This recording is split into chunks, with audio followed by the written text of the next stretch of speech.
Good morning, students. I am G. Ramya, lecturer in chemistry. Here in this video, we are going to learn about theories of reaction rates. అంటే మనం reaction రేట్స్ని కనుక్కునే theories చెప్పుకుంటాం ఇందులో.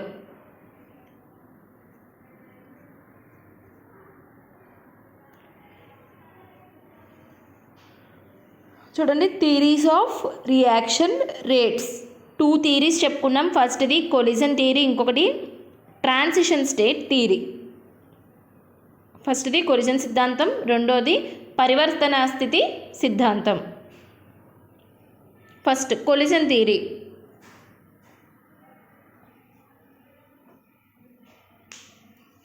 చూడండి, మనందరికీ తెలుసు ఏంటి, chemical reactions ఎప్పుడు జరుగుతాయి? ఎప్పుడైతే మాలిక్యూల్స్ ఒకదానితో ఒకటి కొల్లాయిడ్ అవుతాయో.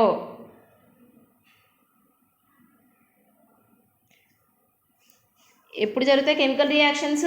మాలిక్యూల్స్ కొల్లాయిడ్ అయినప్పుడు కెమికల్ రియాక్షన్స్ అనేవి జరుగుతాయి. Chemical reaction occurs only when the molecule collides with each other. ఒకదానితో ఒకటి కొల్లాయిడ్ అయినప్పుడు కెమికల్ రియాక్షన్స్ అనేవి జరుగుతాయి. ఫర్ ఎగ్జాంపుల్, 2 డిఫరెంట్ రియాక్టెంట్స్ తీసుకున్నాం, ఏ బి. కాన్సన్ట్రేషన్ ఆఫ్ ఏ ఎంత? ఎన్ఏ. నెంబర్ ఆఫ్ మోల్స్ ఎంత? ఎన్ఏ అనుకున్నాం. అదే బి యొక్క విలువ ఎంత? ఎన్బి అనుకున్నాం. అప్పుడు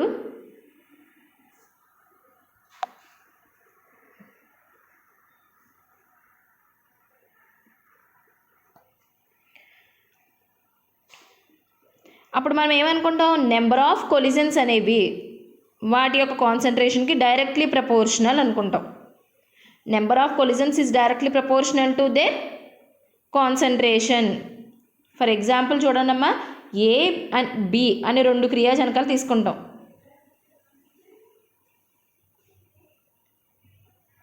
వాటి యొక్క అణువుల సంఖ్య వాయు అనుచరణ సిద్ధాంతాన్ని అనుసరించి 2 అణువుల మధ్యన ఒకే సెకండ్ కాలంలో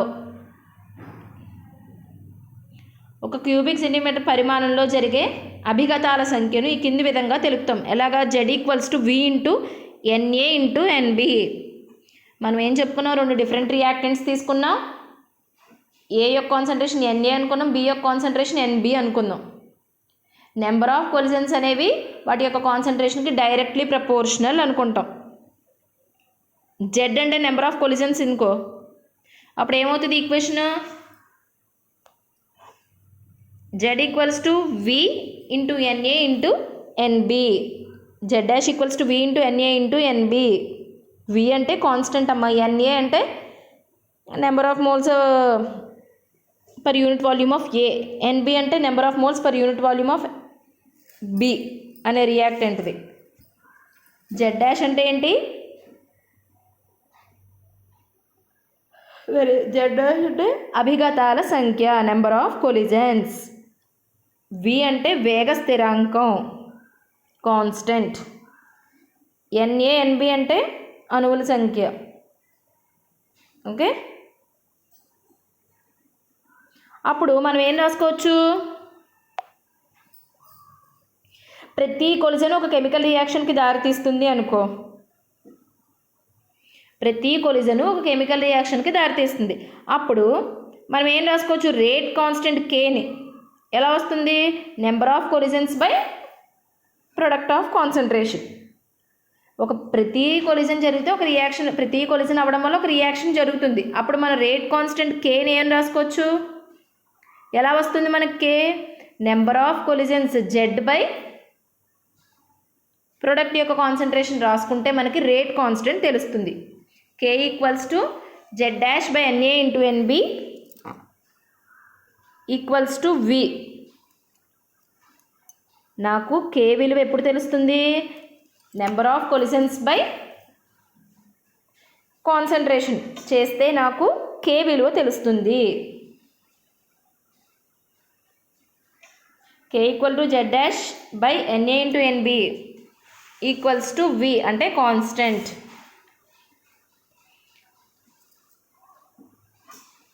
నెక్స్ట్ చూడండి, The number of collisions Z dash between the two reactants at any given concentration and temperature can be determined from kinetic theory of gases. Number of collision, ఎన్ని కొలిజన్స్ అయితే జరుగుతున్నాయి రెండు రియాక్టెంట్స్ మధ్యలో ఇచ్చిన concentrations temperature దగ్గర మనకు ఎలా తెలుస్తుంది? కైనెటిక్ థియరీ ఆఫ్ గ్యాసెస్ నుంచి తెలుసుకోవచ్చు.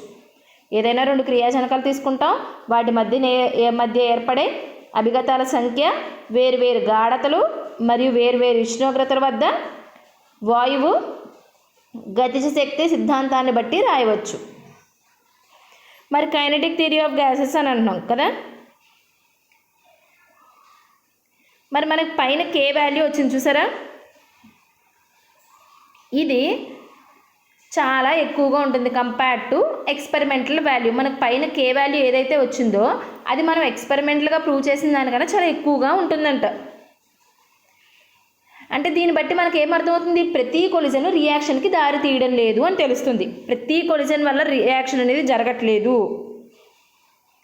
మరి దేనివల్ల జరుగుతుంది రియాక్షన్? ఏ మాలిక్యూల్స్కి అయితే కొంచెం మినిమం అమౌంట్ ఆఫ్ ఎనర్జీ అంటే థ్రెష్ హోల్డ్ ఎనర్జీ ఉంటుందో అటువంటి మాలిక్యూల్స్ కొల్లాయిడ్ అయినప్పుడు మాత్రమే మనకి రియాక్షన్ జరుగుతుంది. మనం ఏం చెప్పుకున్నాం? రియాక్షన్ జరగాలి అంటే కొలిజన్స్ అంటే ఒక మాలిక్యూల్ ఇంకో మాలిక్యూల్ కొలైడ్ అవ్వాలి అని అంటున్నాం. సరే, అలా అనుకుని ఏం చెప్పుకున్నాం? ఇక్కడ K rate constant of reaction calculate చేసాం కొలిజన్స్ని బట్టి, ప్రొడక్ట్ యొక్క కాన్సన్ట్రేషన్ బట్టి. కానీ మనకి ఇక్కడ వచ్చిన కే వాల్యూ ఎక్స్పెరిమెంటల్గా ప్రూవ్ చేసిన వాల్యూ కన్నా ఎక్కువగా వస్తుంది అంట. అంటే దాని అర్థం ఏంటి? ప్రతి కొలిజన్ రియాక్షన్కి దారి తీయడం లేదు. ప్రతి మాలిక్యూల్ కొలైడ్ అయిపోతే రియాక్షన్ జరగట్లేదు. మరి రియాక్షన్ ఎప్పుడు జరుగుతుంది? ఏ మాలిక్యూల్కి అయితే certain amount minimum amount of energy ఉంటుందో దాన్ని థ్రెష్ హోల్డ్ ఎనర్జీ అంటామమ్మ. అటువంటి మాలిక్యూల్స్ వల్ల కొంచెం మినిమం అమౌంట్ ఆఫ్ ఎనర్జీ అంటే థ్రెష్ హోల్డ్ ఎనర్జీ ఉన్న మాలిక్యూల్స్, ఆ మాలిక్యూల్స్ని ఏమంటాం? Activated molecules. అటువంటి మాలిక్యూల్స్ కొల్లాయిడ్ అయితే మనకి రియాక్షన్ అనేది జరుగుతుంది.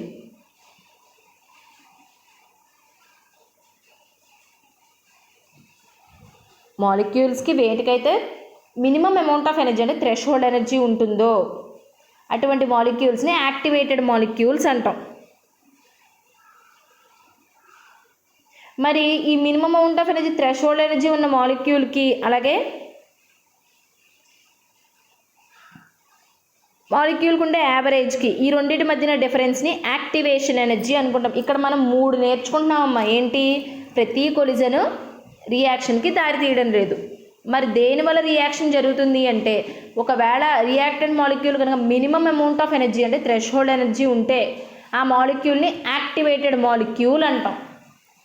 Next the difference between threshold ఎనర్జీకి అలాగే యాక్చువల్ ఎనర్జీ ఏదైతే మాలిక్యూల్కి ఉందో ఆ రెండు డిఫరెన్స్ని యాక్టివేషన్ ఎనర్జీ అంటాం. ఈ రెండింటిని బట్టి అంటే యాక్టివేషన్ ఎనర్జీని బట్టి ఎన్ని యాక్టివేటెడ్ మాలిక్యూల్స్ ఉన్నాయి అంటే మొత్తం రియాక్షన్ జరుగుతుందంటే ఎన్ని యాక్టివేటెడ్ మాలిక్యూల్స్ ఉన్నాయి దాని రేట్ కాన్స్టెంట్ ఎలా రాయొచ్చు అంటే according to kinetic theory of gases.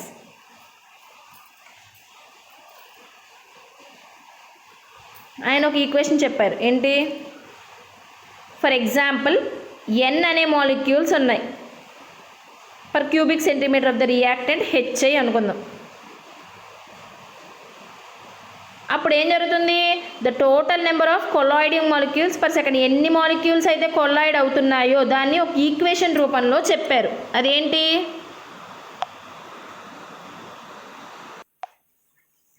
అది ఒక ఈక్వేషన్ రూపంలో చెప్పారు. అది ఏంటి అంటే Z = √2 × 2π V σ² n². అంటే వాయుగతిజ శాస్త్ర సిద్ధాంతం ప్రకారం n అణువులు క్రియాజనకాలు ఉన్నట్లయితే అభిఘాతం చెందిన అణువుల సంఖ్యని ఈ కింద సమీకరణం ద్వారా తెలుపుతారు. ఏంటి? Z = √2π × V × σ² n². ఇక్కడ V అంటే యావరేజ్ మాలిక్యులర్ వెలాసిటీ అంటే సరాసరి అణువేగము. సిగ్మా అంటే మాలిక్యులర్ డయామీటర్ అంటే అణువు యొక్క చుట్టుకొలత. n అంటే అణువుల సంఖ్య, మీకు తెలుసు కదా, ఇందాక చెప్పాను నెంబర్ ఆఫ్ మాలిక్యూల్స్ n అంటే.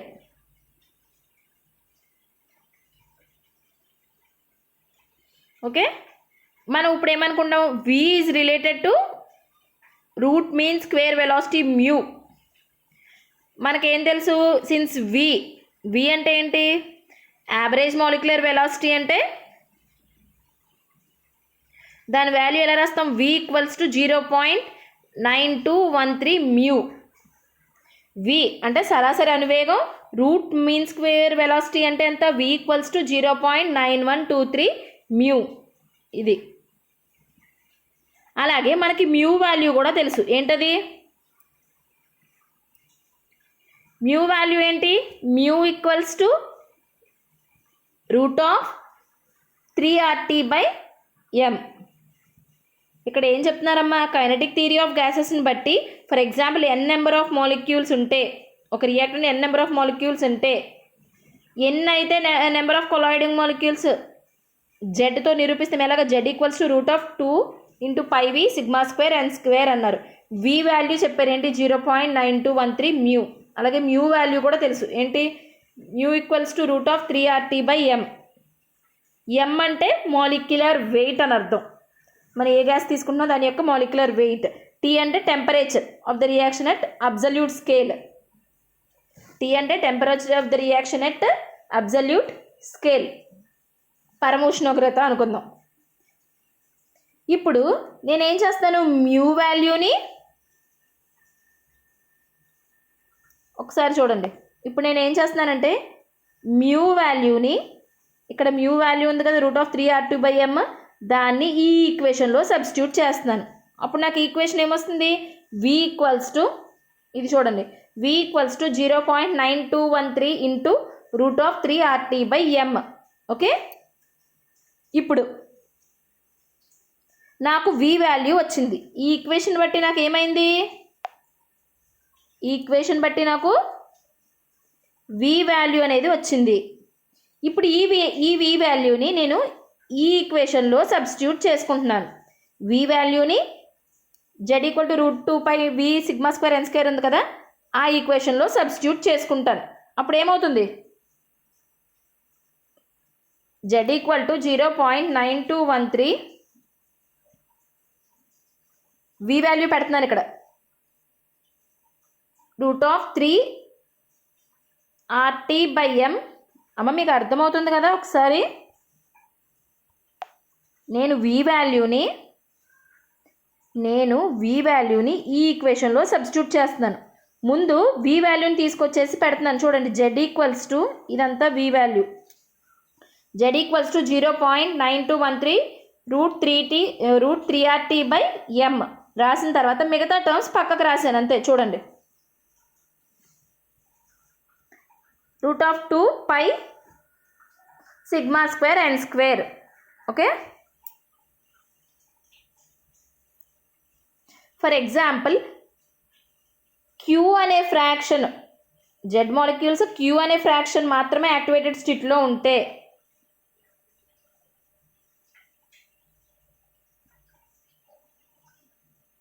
అంటే ఫర్ ఎగ్జాంపుల్ జెడ్ మాలిక్యూల్స్ ఉన్నాయమ్మా, అందులో క్యూ మాత్రమే యాక్టివేటెడ్ స్థితిలో ఉన్నాయి.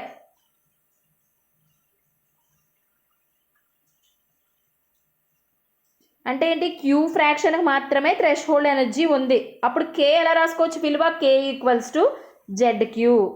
ఫర్ ఎగ్జాంపుల్ జెడ్ అనే మాలిక్యూల్స్ ఉన్నప్పుడు అందులో క్యూ శాతం మాత్రమే యాక్టివేటెడ్ స్థితిలో ఉన్నాయనుకో, అప్పుడు రేట్ కాన్స్టెంట్ ఎలా రాసుకోవచ్చు, కే ఈక్వల్స్ టు ZQ. అంటే జెడ్ అనే అణువులు ఉన్నాయి, అందులో రెండో భాగం మాత్రమే ఉత్తేజిత స్థితిలో ఉన్నాయి. అంటే క్యూ భాగం మాత్రమే ఉత్తేజిత స్థితిలో ఉన్నాయి. అంటే క్యూ భాగం అంటే థ్రెషోల్డ్ ఎనర్జీ కలిగి ఉన్నది అని అర్థం. అప్పుడు దానికి రేట్ స్థిరాంకం కే అన్నది ఎలా రాసుకోవచ్చు మనం, కే ఈక్వల్స్ టు ZQ.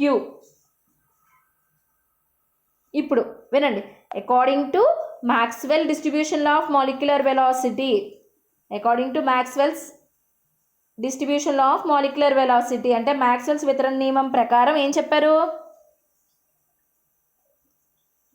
ఆయన ఒక ఈక్వేషన్ చెప్పారు. ఏంటి, ఎక్కడైతే నెంబర్ ఆఫ్ మాలిక్యూల్స్కి, ఎన్ని మాలిక్యూల్స్కి అయితే యాక్టివేషన్ ఎనర్జీ ఉందో ఒక గ్యాస్లో అట్ టెంపరేచర్ T, దానికి ఒక ఈక్వేషన్ ఇచ్చారు ఆయన. ఏంటి అంటే n dash equals to ne to the power of minus ea by rt. n dash equals to ne to the power of minus ea by rt. నేను ఇందాక మీకు చెప్పాను జెడ్ మాలిక్యూల్స్లో క్యూ మాత్రమే యాక్టివేటెడ్ స్థితిలో ఉన్నాయని. అసలు ఆ క్యూని ఎలా రాసుకోవచ్చు అంటే Q equals to n dash by n అంటే number of activated molecules by total number of molecules. Q equals to n dash by n. అమ్మ నేను ఏం చేయట్లేదు వినండి ఒకసారి. k equals to Z queue వచ్చింది. దీని తర్వాత ఏం చేస్తామంటే n అణువులు కలిగిన వాయువులో మొత్తం n అణువులు ఉన్నాయనుకో, అందులో n డాష్ అణువులు మాత్రం ఉత్తేజిత శక్తి ఉన్నాయి పరమోష్ణోగ్రత T వద్ద. అప్పుడు మ్యాక్స్వెల్స్ నియమం ఏంటి? n dash equals to n into e to the power of minus EA by RT. ఇందాక నేను చెప్పాను కదా క్యూ అన్నాను. క్యూ అంటే ఏంటి? కొన్ని molecules number of activated molecules by total number of molecules. దాన్ని ఏమనుకోవచ్చు? n డాష్ బై n అనుకోవచ్చు. ఇప్పుడు దీన్ని బట్టి చూడండి Q equals to n dash by n అన్నాను. Next Q equals to minus EA by e to the power of minus EA by RT. Q equals to e to the power of minus EA by RT.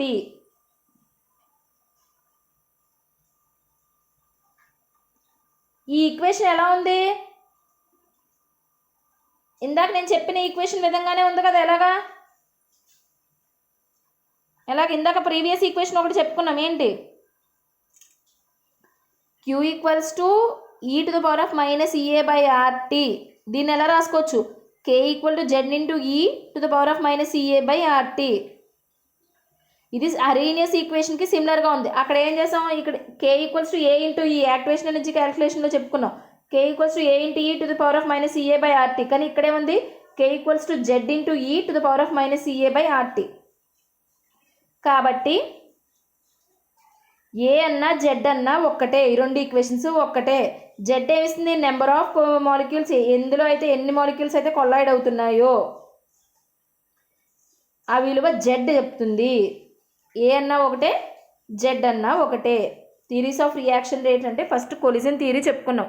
అంటే molecules colloid అవ్వడం వల్ల reaction జరుగుతుంది, కానీ అన్ని molecules colloid అవ్వట్లేదు కాబట్టి ఇవి చెప్పుకున్నాం. నెక్స్ట్ ట్రాన్సిషన్ స్టేట్ థియరీ అంటే పరివర్తన స్థితి సిద్ధాంతం. ఇక్కడ ఏం జరుగుతుంది అంటే యాక్చువల్గా ఏమవుతుంది? రియాక్టెంట్ మాలిక్యూల్ ప్రొడక్ట్గా మారుతుంది. కానీ దీని ప్రకారం ట్రాన్సిషన్ స్టేట్ థియరీ ప్రకారం ఏమవుతుందంటే రియాక్టెంట్ మాలిక్యూల్ అనేది ముందు ట్రాన్సిషన్ స్టేట్కి మారి ఆ తర్వాత ప్రొడక్ట్ని ఇస్తుంది. ముందు ట్రాన్సిషన్ స్టేట్కి మారి ఆ తర్వాత ప్రొడక్ట్ని ఇస్తుంది. అది మీకు ఈ డయాగ్రామ్లో చూపిస్తున్నాం. చూడండి ఒకసారి. ముందు reactant 2 moles of hydrogen iodide molecule తీసుకున్నాం అనుకో, మనకు ప్రొడక్ట్ ఏం కావాలి? H2+I2 రావాలి. యాక్చువల్గా ఇది H2+I2 రావాలి. కానీ ఏం జరుగుతుంది? ముందు ఒక యాక్టివేటెడ్ కాంప్లెక్స్ అనేది ఫామ్ అవుతుంది. ఉత్తేజిత సంసిస్టం ఫామ్ అవుతుంది. ఎందుకు? చూడండి, రియాక్టెంట్ మామూలుగా అయితే ప్రొడక్ట్గా మారాలి, కానీ ఇక్కడ ఏమవుతుంది? ట్రాన్సిషన్ స్టేట్ అనేది ఫామ్ అవుతుంది. అంటే ఇక్కడ హెచ్కి బాండింగ్ వస్తుంది, ఐకి మధ్యన బాండింగ్ ఫామ్ అవుతుంది. ఈ థియరీ ప్రకారం యాక్టివేషన్ ఎనర్జీని ఎలా డిఫైన్ చేశారు అంటే, ఈఏని ఎలా డిఫైన్ చేశారు అంటే the excess energy required the molecule to form intermediate activated complex. ఒక మాలిక్యూల్కి రియాక్టెంట్ మాలిక్యూల్కి ఎంత అయితే అడిషనల్ ఎనర్జీ అవసరమో, ఎందుకు? To form the intermediate activated కాంప్లెక్స్ని ఫామ్ చేయడానికి ఒక రియాక్టెంట్ మాలిక్యూల్కి ఎంత ఎక్సెస్ అయితే ఎనర్జీ అవసరమో దాన్ని యాక్టివేషన్ ఎనర్జీ అన్నారు. ఓకేనా?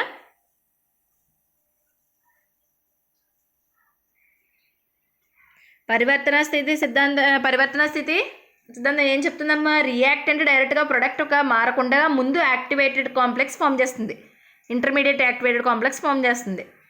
ఈ థియరీ ప్రకారం యాక్టివేషన్ ఎనర్జీని ఎలా డిఫైన్ చేశారు? ఉత్తేజిత శక్తిని ఎలా డిఫైన్ చేశారు?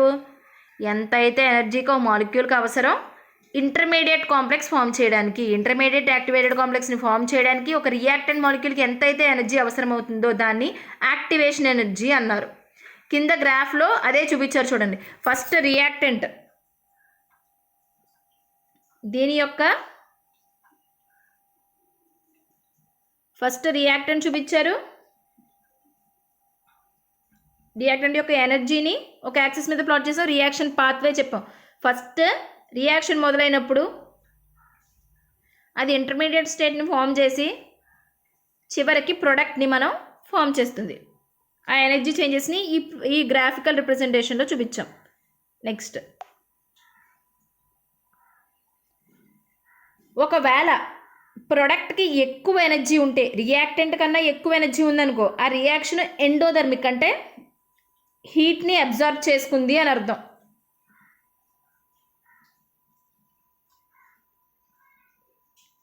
ఒకవేళ ప్రొడక్ట్ కనుక ఎక్కువ ఎనర్జీ ఉంటే కంపేర్డ్ టు రియాక్టెంట్, క్రియాజనకం కానీ ఎక్కువ ఎనర్జీ ఉందనుకో ప్రొడక్ట్కి, అప్పుడు ఏమవుతుంది, రియాక్షన్ ఎండోథర్మిక్ అంటే ఎనర్జీని అబ్జర్వ్ చేసుకుంది అని అర్థం. అటువంటి రియాక్షన్ ఏం జరుగుతుంది, బ్యాక్ రియాక్షన్ జరిగినప్పుడు అంటే ప్రొడక్ట్ నుంచి రియాక్టెంట్గా మారినప్పుడు